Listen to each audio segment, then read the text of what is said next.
Okay, let's repeat. May I have named too? Okay. What is this?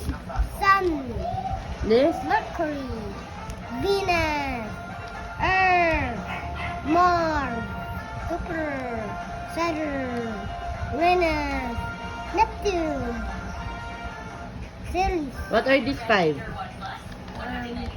5 dwarf planets. Five dwarf planets. What's the name of this? Ceres, Ceres? Ceres, Magnaque, Omega, Eris, Pluto, Who did this? Who did this? Jupiter, Sister? Who colored that? me. You. Good job. Up here. Then, mommy. Again. Okay. Started sun. Start with the sun.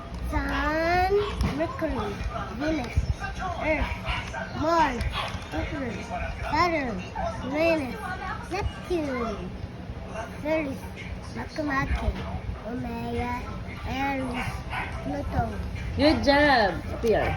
That's 8 planet and 5 more planets. Yes.